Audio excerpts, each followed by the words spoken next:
Hello, everybody. It's Wednesday, 7th of August, 2024, and we are here again.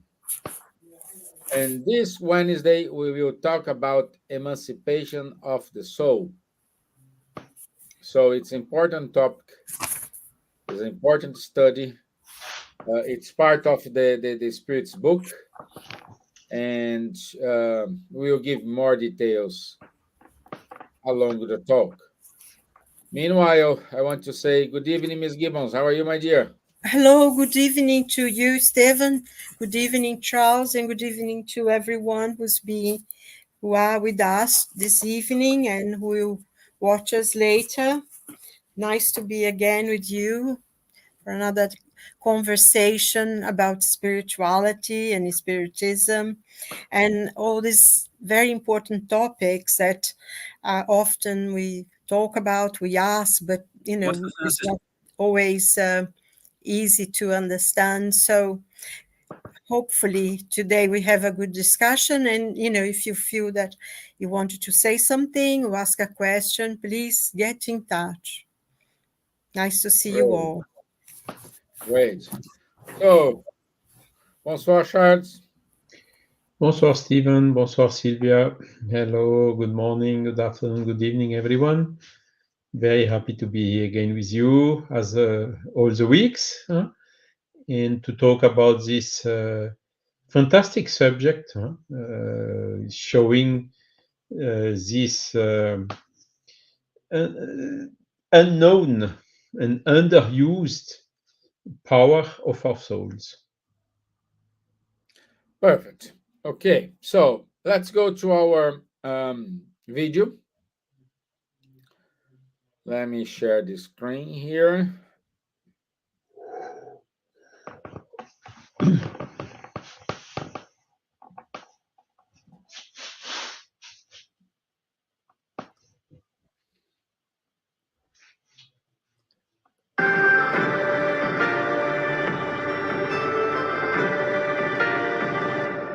There have been many films coming out looking at life after death, at least somewhat differently, but yet still scary. So that plays a part in people's idea of, oh, I don't want to see spirits, or do spirits really exist? Is it just hocus pocus? But they seem to make things that way for some reason, because perhaps they themselves are afraid. They're afraid of what they might see or what that might mean to them deep down inside of themselves. I'm afraid of pain, the process of dying. But I know that when I die, my life will go on. And so it's only natural that we fear the unknown. But in Spiritism, you say it should be something normal. It shouldn't be something that's scary for us, because we all are born, we die, and then we are reborn again. This is the law. This is what's going to happen to all of us, independent of what we believe in. We absolutely can say life continues after death. And in fact, we also believe that life precedes birth. So the cycle of life is one that always continues. We are here living a physical experience.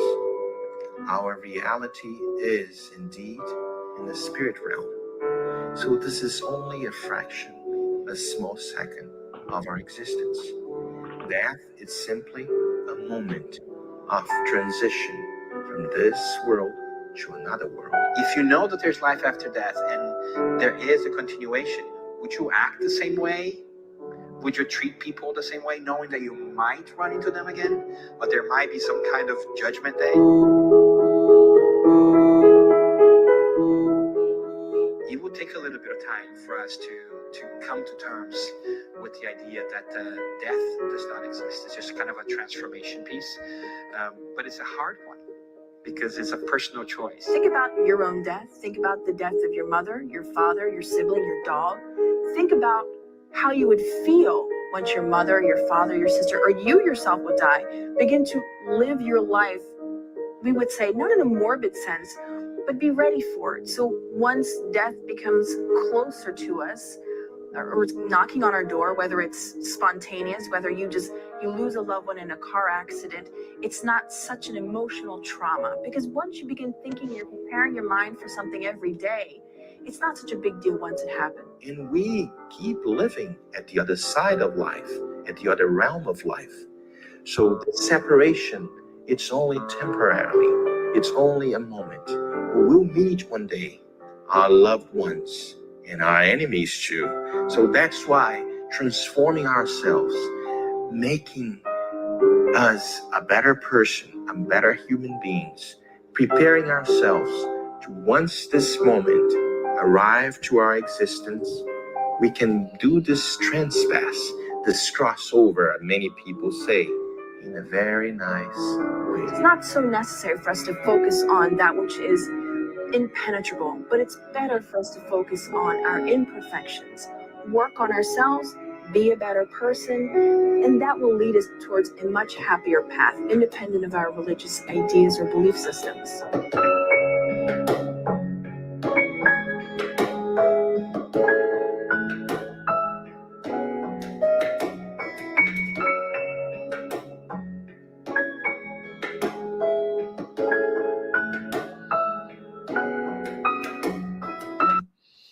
Okay.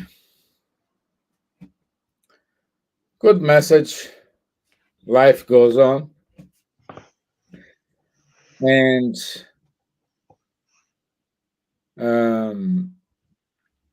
we can say, for example, everything we do, it is a fraction of our life. I like what Marcelo said. This existence, even though you lived like 100 years, it is a fraction of your life. It is a small bit of a long, a bigger thing. And we are always afraid of dying, of what's going to happen to us, what's going to happen after we die.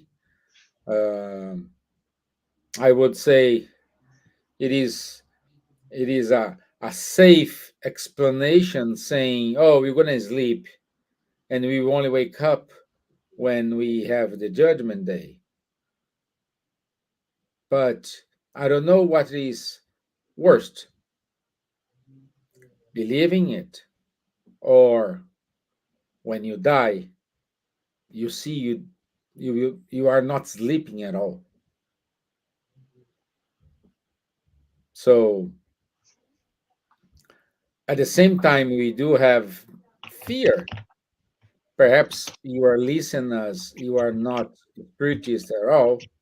I don't know if you're listening us today or if you listen us in the future, but at least we will try today just to sow a seed, because I didn't die, so I cannot say, and neither you died, so you cannot say. So when we die, someone, me or you, gonna say, "I told you." So just in case I am the one who are telling the life goes on, you be aware that it's always time to have a new beginning, to understand what you have done, think about your actions, and get ready for a new reincarnation.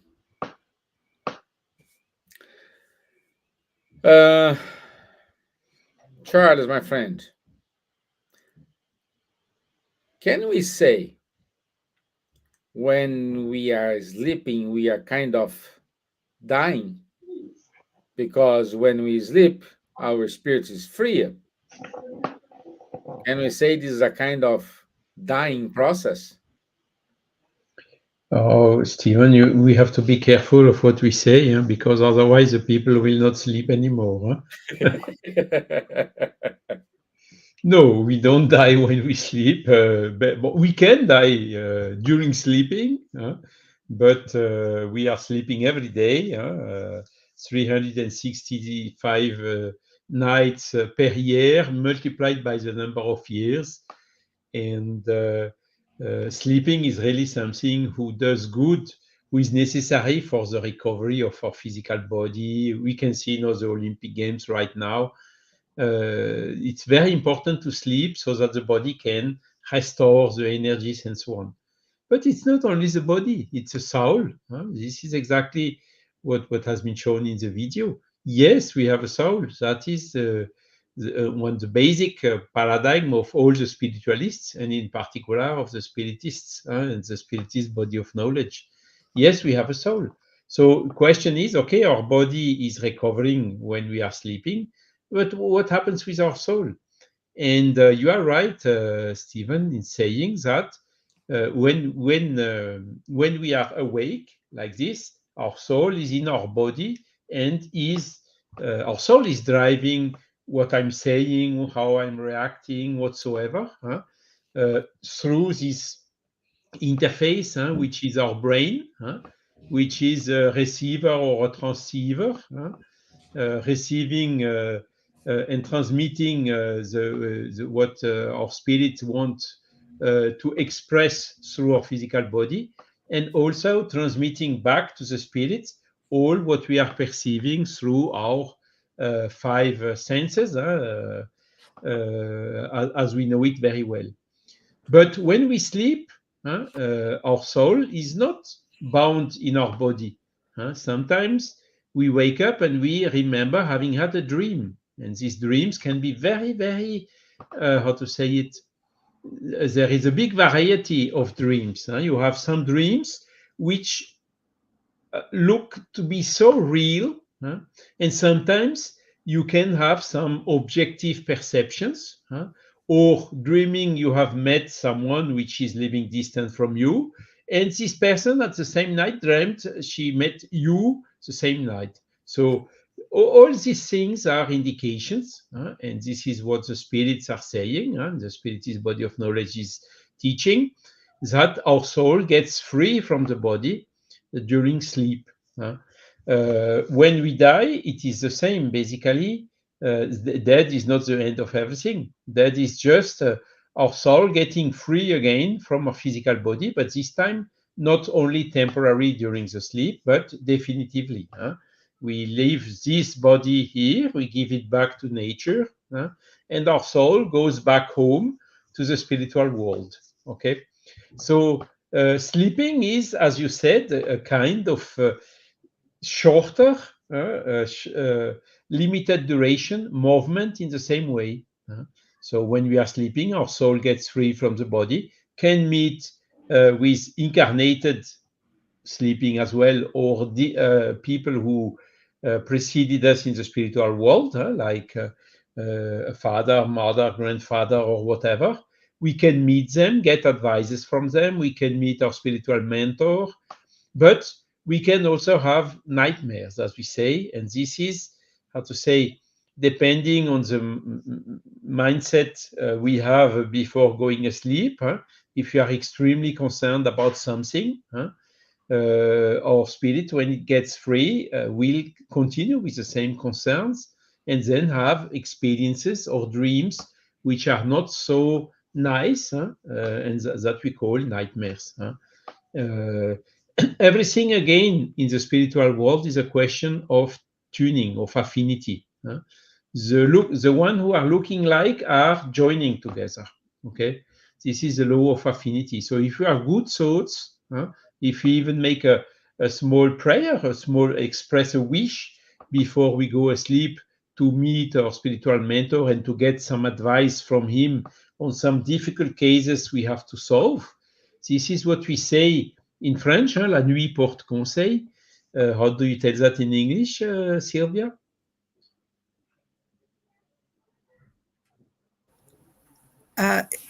When we say we pray and we have a wish that we like to remember our dreams, is that it? No, we usually say before making a decision, let's sleep onto it, and next let's day sleep on it. Yes. Oh yes. Let's so sleep. la nuit porte sleep conseil. on it. Yeah. So the night is giving good advices, And this is exactly something which is real, because we go see our spiritual mentor, may see some other peers or other people from family or whatever, to get their opinion.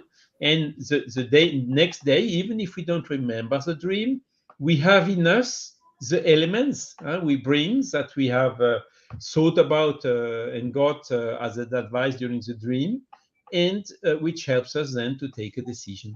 So indeed, Stevan, it's how to say, temporarily the spirit gets free temporarily from his physical body every day, every night, basically, when we go asleep.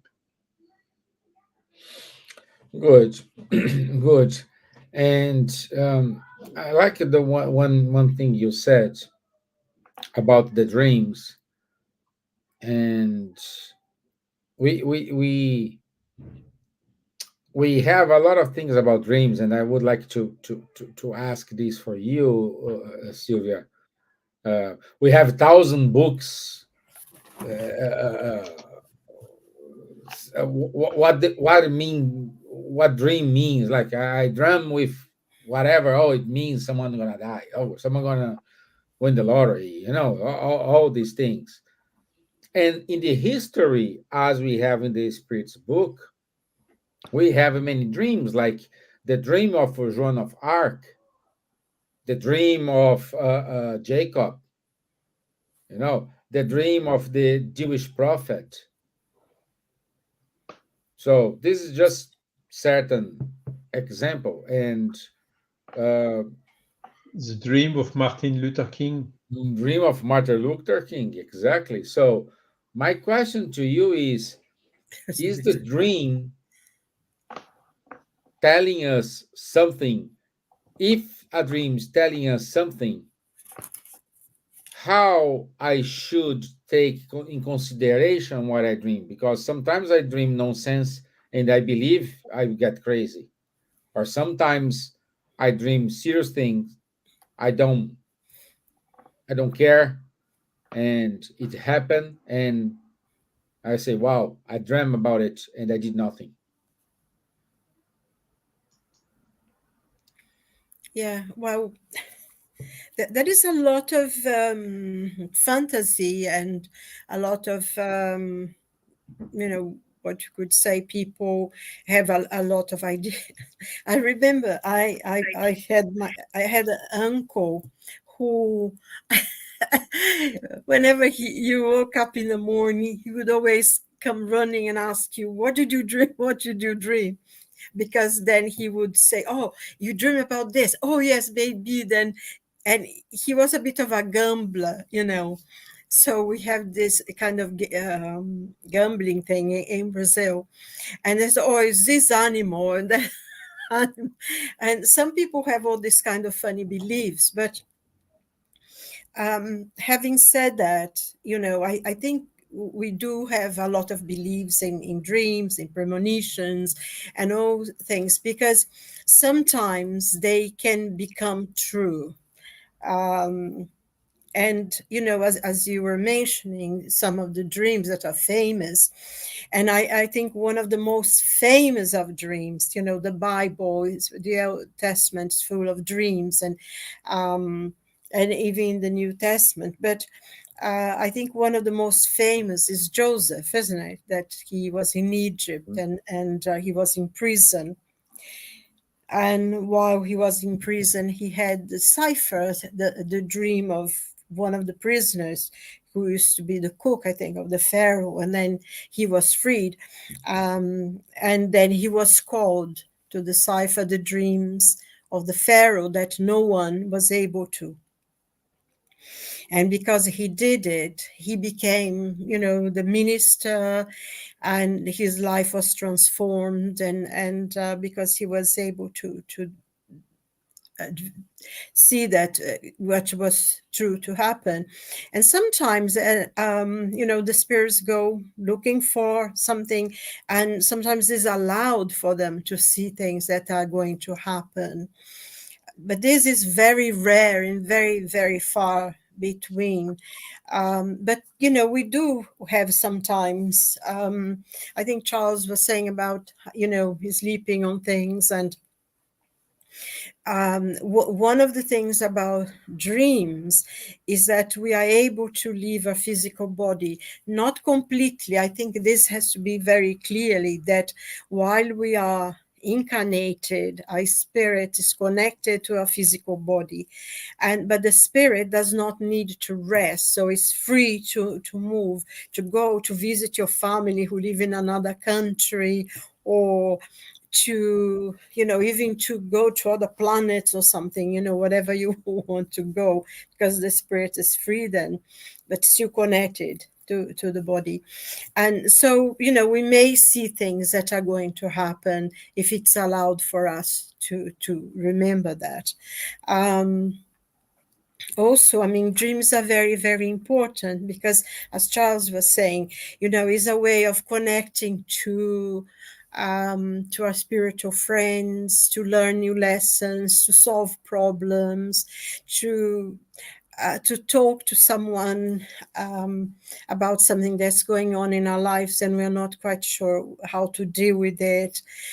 Also, we know through the body of literature, within spiritist teachings, that many, many times we, although we incarnate, we go to school in the spiritual world, especially if we are doing some work of helping others. And I, think maybe quite a lot of scientists and, people who discover things, have this incredible imagination, people like Stephen Jobs and all that, they go to lessons in the spiritual world. We know that this happens. And while we learn new things, so we can do better with our lives here. So in many ways, I think this is, to have dreams is important because it gives our spirit the freedom it needs. But having said that, there are a great number of people who their spirits will stay with their bodies. If it's not someone who's very connected to matter and all their worries to do with material life, they will not go into because they will stay with the body more or less.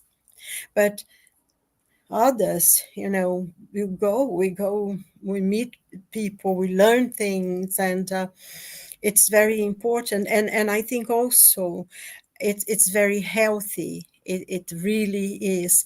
It's health for our psychology, for ourselves to be able to go. And I think that's part of, because we are really spirits imprisoned in a physical body. So when our soul is able to free from it for a bit, it flies, it's like a bird. It will want to fly. And there are very, very famous dreams, and there was actually thinking about how healthy you can be if you are able to talk about your dreams and see what it means and what's taking you and everything. There is a tribe, I am not sure if it's in Samoa, that in their village, when everybody wakes up in the morning, they join in the middle and everybody tells each other, they tell their dreams to the others, and they talk about their dreams, and then they get on with their daily lives. I know this Australian psychoanalyst who did the research on that, and he said it was the most balanced people that he has ever met in his life, because they are so completely, grounded, because they are able to talk to each other, all their feelings and difficulties, because sometimes dreams will also, our own worries, our own concerns will come on our dreams, and we'll be able to see things, analyze them, for ourselves. It would be nice if we could really talk. And I mean, the whole psychology of Carl Jung and Freud is based on dreams. to be able to see what it means, because dreams also can be very extremely meaningful, and a lot of the symbols that we have. And I think, just very briefly, in one of the André Luiz books, which is Xavier, the Spirit of André Luiz, they're talking about dreams, and this is very much looking to, in a spiritual way. There was this young woman who was an orphan, and her grandmother took care of her, but eventually her grandmother died and she was alone. And because she was alone, she had lost her job, she was going through a lot of problems and difficulties. She didn't have anybody to help her or anything. So she was doing things that really was almost against her own moral standards, and everything she had learned, and she was very distressed. And of course, people don't help you, but they are very quick to criticize. And Mhm. and she had this dream, with her grandmother. And in the dream, her grandmother said to her, look, don't worry about what the people are doing, they are saying, try to do your best, try to, find a right way, but do it, and don't worry about what other people, because if you give a thought to it, and if you're going to talk about it as well, this will grow. And gossip, she was saying, is like a snake. The more you talk, the more you give credence to it, it grows, it grows. But if you don't talk about it, you try to let it, just leave it, it becomes like a glass and it breaks into pieces, And it was interesting because in the morning, she had gone to bed very, very unhappy, cried a lot. And in the morning, she woke up feeling a lot lighter, a lot more hopeful that things were going to be better. But the only thing she could remember was the snake. She could see the snake, and then suddenly the snake would turn into glass and would explode in 1,000 pieces, So she kept the symbols of what her grandmother had said, but she remembered the feeling of hope. And although she didn't quite remember the dreams, because one of the things sometimes when we are dreaming, and we are very clear, we see everything, we talk to people, but once we come back to a physical body, because a physical body is so gross, we forget, some of the memories are cleared out, but of course it is within our spirit. And sometimes we wake up in the morning feeling so cheerful and so happy, and you think, oh, I wonder, I must have had a really nice dream, but you can't remember what it is, but you have the feeling of feeling well. Or it can be the other way around as well.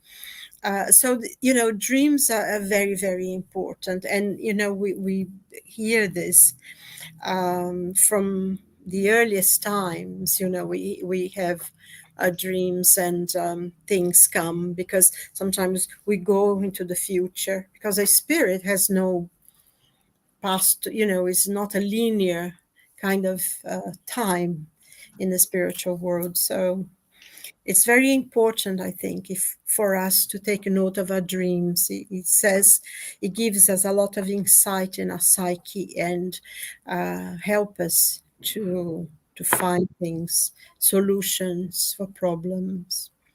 And as a spiritist, we know that we are helped as well by our friends, our family, who are in the spiritual world, that come to give us guidance and help. That's it.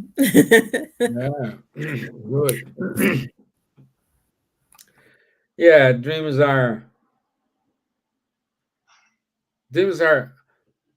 important. Like when we dream with a loved one who passed away. Sometimes we are missing that person when we dream with that person, kind of a relief for ourselves.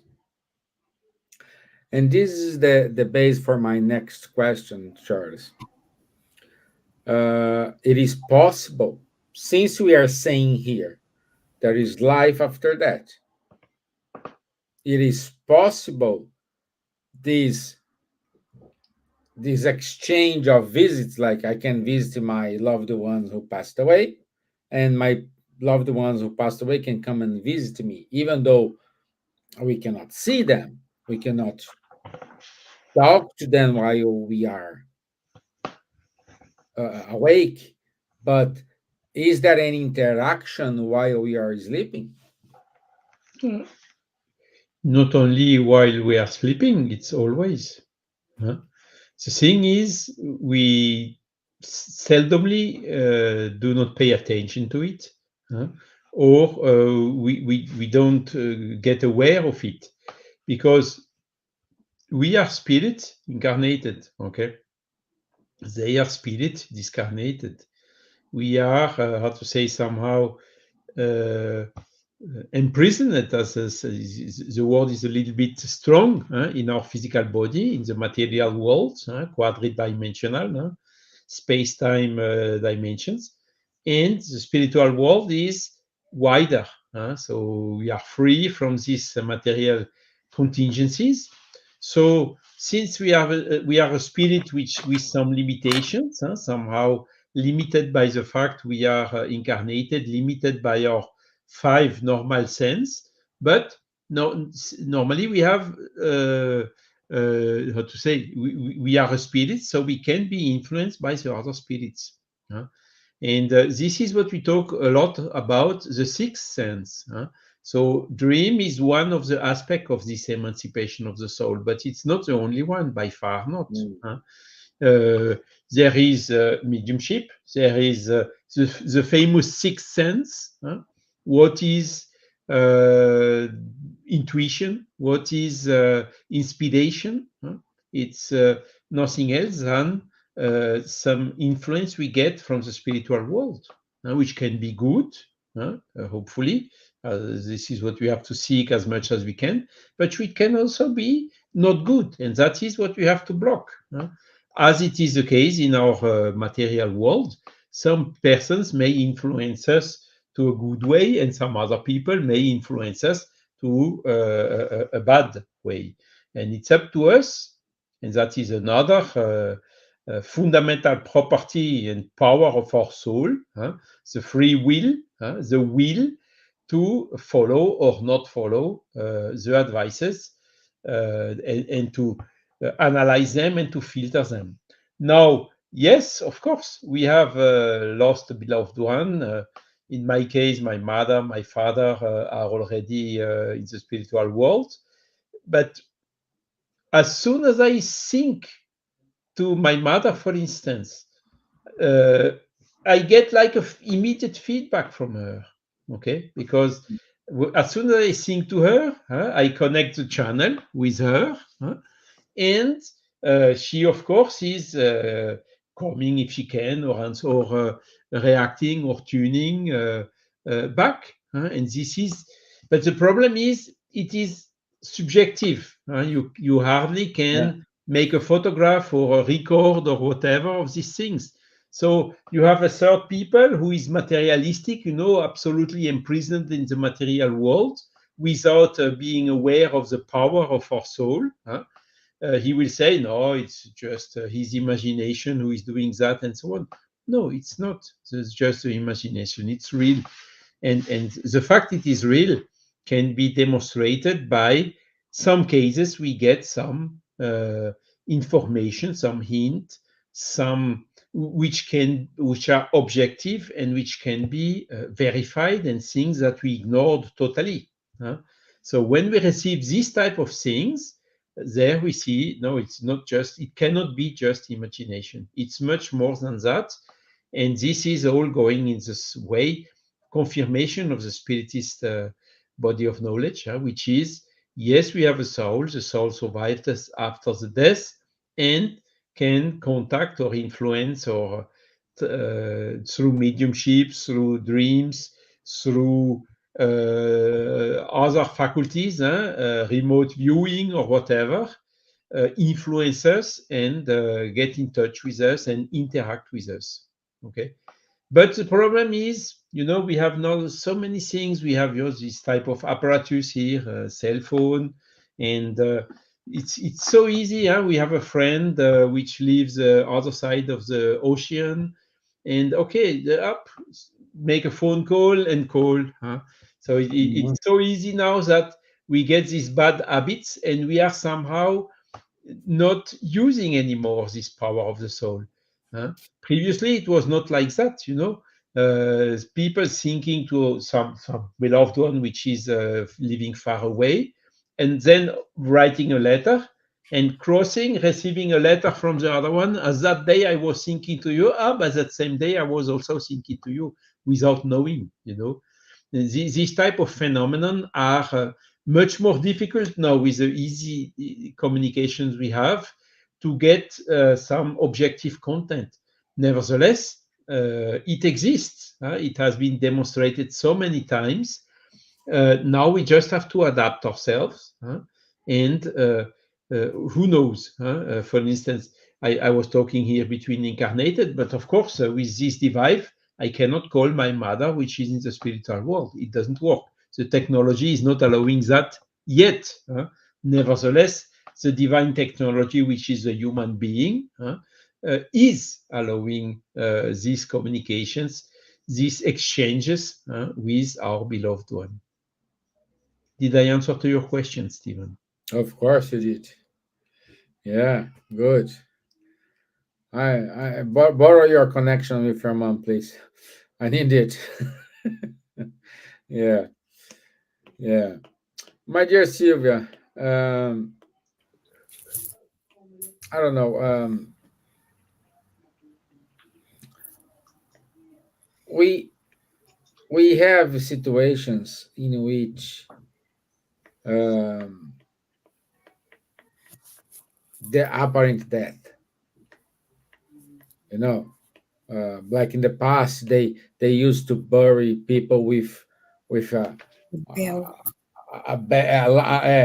some With the rope, with the you know, bell. An the alarm. bell, like because and if I know what one of my one of my friends, they say, oh, I'm not afraid of dying, I'm afraid of dying and not dying and wake up in the middle of that thing. So we listen stories like people when they remove the coffin is with scratches, like all these things. So we how to deal with that? Well, it's terrifying idea, isn't it? Yeah, exactly. It is, and I actually we have this expression "saved by the bell." Yeah. That's exactly because they would, in case you would ring the bell. You read this in Edgar Allan Poe, isn't it? It's kind of Yeah, yeah. stories, but I think nowadays, with science being a lot more advanced and everything, maybe a case like this wouldn't happen so much, although it still happen. I remember I read a book by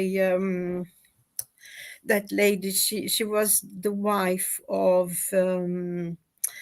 that very famous writer in Brazil from Bahia, Jorge Amado, and she was Italian.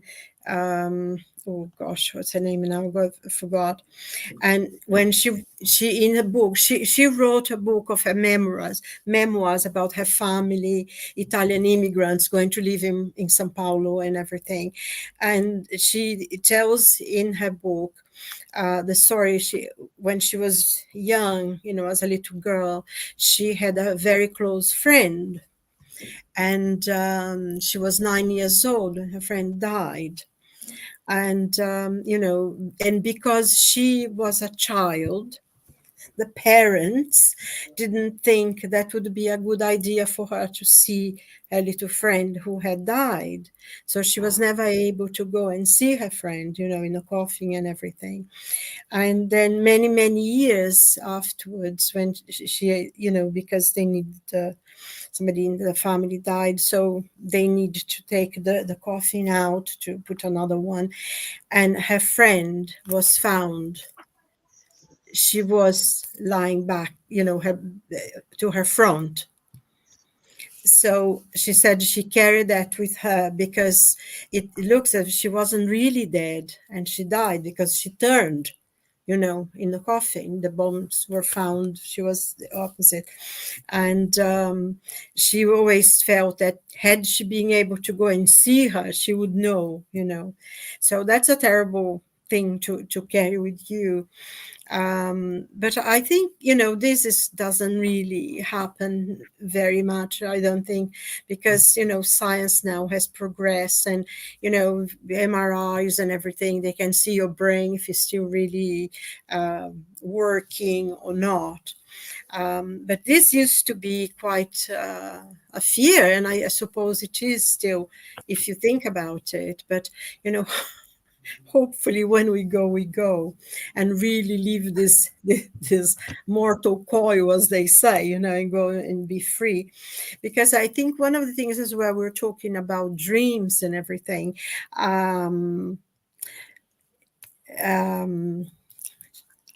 We also meet with living, incarnated people. It's not only with the people who have gone to the spiritual world, but we can meet our friends. If we are concerned about someone, we can go and visit them during the night.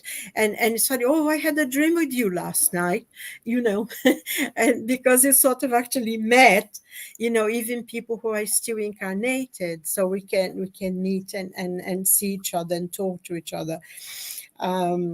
So it's quite fascinating, really, the freedom that we have when we can free ourselves.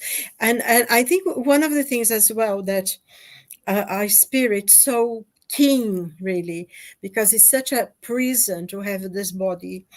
When you're very, very tired, come from work or whatever, you've been busy and you're exhausted.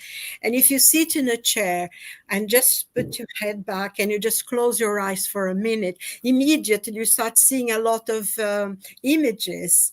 It's because you're already dreaming, you're already gone off your body and you're already seeing something, isn't it?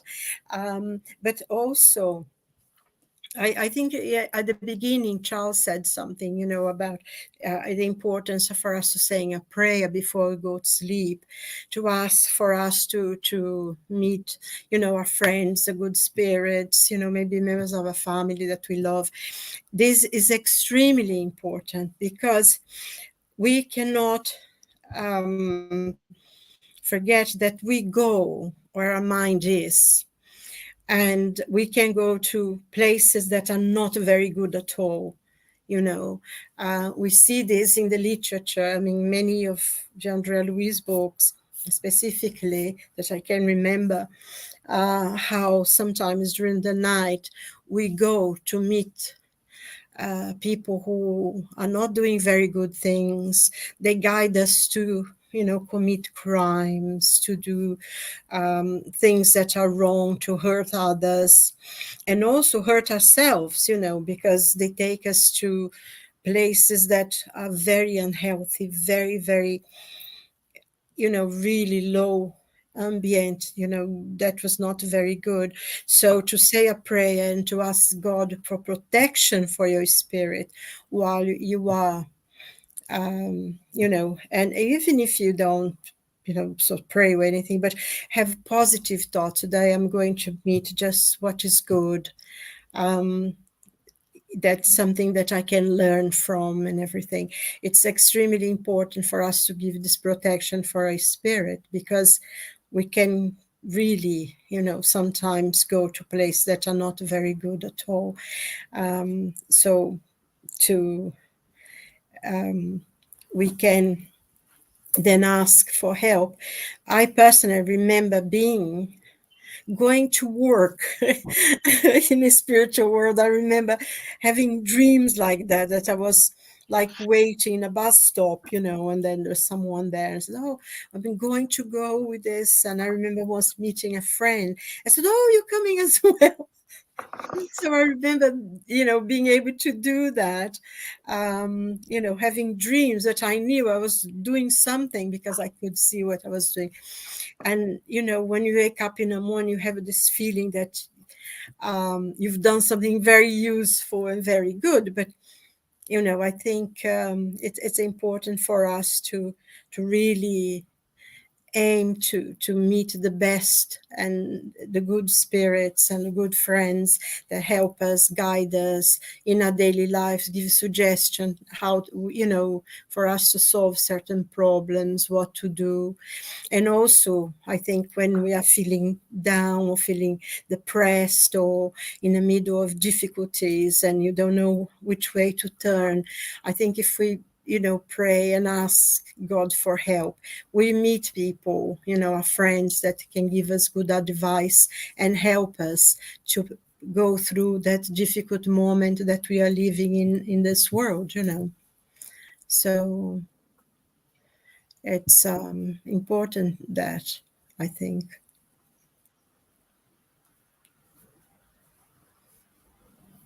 Your mic.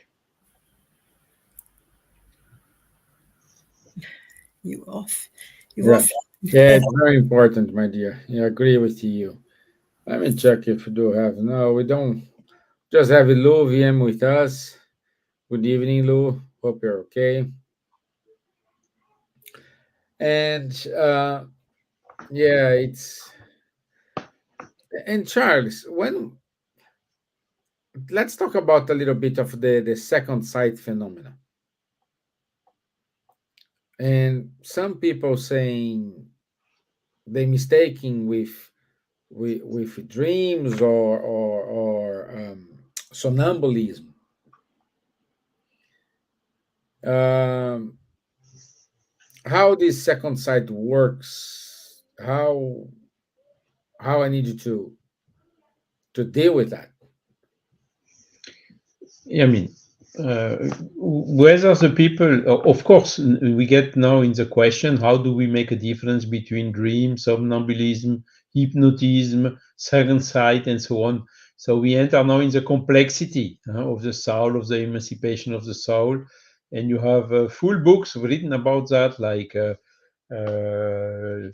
the Medium's book from Kardec, which gives some explanation, the books from Leon Denis in the unseen, in the unseen, and a lot of other books, Gabriel Deland, for instance, as well, talking about making the difference between all this. But I mean, to stay simple, what is the sight? It's one of the sense we have, the eyes. So now you are looking, you can see me on the screen, and also Lou VM and the others who are connected with us. But what do you see basically? You see you are perceiving some photons, which are emitted somehow by the screen or reflected by the screen, depending on the type of screen.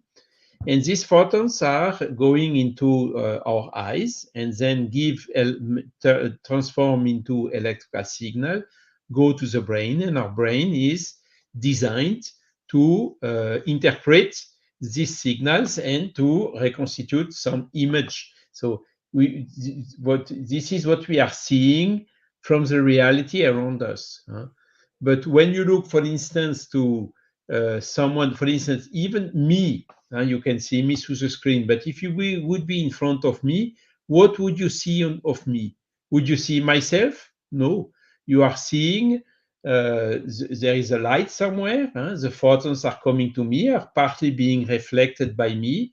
And what you see are the photons reflected by my face or my shirt or whatever. This is what we are seeing. Second sight is not like this, it's something different. Second sight is basically the way of sight, or better saying, perception of the soul. Okay, second sight you do not see with your eyes. You perceive with your soul. Huh? So you perceive like the spirits are perceiving in the spiritual world. Huh? The spirits, they have no eyes. Huh? The spirit has no eyes. The transmission is going directly from spiritual body to spiritual body. Okay, so second sight is exactly like this. You are perceiving realities, which not through your normal sense of sight, but through some kind of direct perception, which all souls are capable. But the people who have the faculty of second sight, they have exactly these faculties that their soul gets, enables, is capable of emancipating a little bit from the spiritual body, and then perceiving directly things from the spiritual world. I give you an example. When you have a spirit appearing somewhere, there are two types of spirit appearing. The first type is some person is seeing a spirit or perceiving a spirit, because the verb seeing is not the correct one in this case. But the other people aside this person do not perceive anything. So this is typically the second side. Then you have the second case where the spirit is materializing, and then all the people who are here can see with their eyes this spirit. Okay, so here you see the difference between normal sight and the so-called second sight. And to give an example from history to show you that history is not new, it is known that after being crucified, Jesus appeared to Madalena. Okay, how did he appear? Madalena had second sight faculty, because Jesus told her, "Don't touch me, because I'm not materialized." He didn't use this word, but that was the truth. But Madalena perceived Jesus. And then you had the apostles in the Pentecost, where Thomas in particular wanted to touch and so on. And that was then a different phenomenon there, because there Jesus got materialized in front of his apostles at the point that Thomas was capable of touching him. So they could not only see him, but also touch him. Wow. Using our one of our five senses, normal senses. And the second sight is somehow one aspect of the sixth sense. It can be perceiving something visually, it can be perceiving something like hearing voices, like Joan of Arc. It can be different ways of perceiving the influence of the spirit, which is also something which is developed or trained or educated through mediumship. Perfect. Wow. Very good explanation. Thank you. You're welcome. Thank you. My dear Gibbons, we already have 5 minutes left. What's your final comments? Well, I think, with everything we've been saying, and part of some of my knowledge on psychology, it's very important for us to take a note of our dreams. Usually, we wake up and we sort of remember them a bit, but as soon as you put your foot on the floor and it goes. So, it's good to put a little note and paper and pencil, and before you get up, just put a few notes of what you dream, because it's very, very important for us to keep our dreams. It's is a way for us to see how we are dealing with our own difficulties, with our problems, and also to have a way of trying to sort out problems, but also as we emphasized during this conversation, is that we meet friends from our spiritual world. We meet those who have who have gone, members of our family. We talk to them. It gives us some comfort. And also even people that we haven't seen for a long time, who are still incarnate, but maybe live very far away from us. We can meet them. And this is... it's important for us to be able to, bring into the open what we're going through at times and have more clarity. And it's very important to do that self-analysis for ourselves. Yeah. Good. And you, my friend Charles, final considerations. So this emancipation of the soul is, of course, one expression of the power of our soul. The people who are only seeing the physical aspect are totally missing these things. And interestingly, there has been a lot of experiences, both by NASA in US or by KGB in Russia, because of course, the people some people, they have the faculty through this second sight, for instance, to go to a given place that can be seen by satellites or whatever, and then to go inside to give more details about what they are seeing therein. So a lot of people would give a huge value to this. Well, it doesn't work always. Sometimes it works, sometimes not. So it's not something which goes 100%. Depends also on the purpose. There is spiritual world involved in it, so there can be some blocking or barriers or other type of difficulties. So this is why this type of experiments have not been developed continuously. Nevertheless, it's also one part which is showing there is something. There are some powers that we ignore largely, and that science is almost ignoring totally nowadays. So it's time that science is really entering in this type of subject, in this type of investigation, because it's part of nature. It's not material nature, nevertheless, it's nature, because nature is not only material, it is material and spiritual, and probably much more. But that's what you were saying is very, very interesting, because I've read things about America and, as you said, in Russia as well, where they actually spend millions of dollars and, rubles, whatever, to do this work. And, they had people who were, what we call mediums. And we know that there are people who are quite easily, they can disconnect and they go anywhere they want. Which is one of the abilities that we have of the emancipation of souls. But some people have this capability even more, don't they, Charles? So, and they go to places, and they did a lot of research and was very, very harsh. It was sort of security was in the level of very, very high secret and security, because they were actually spying in other people's countries and everything, and in Russia they were trying to do even work with the spirits, but of course the spirit would not obey them.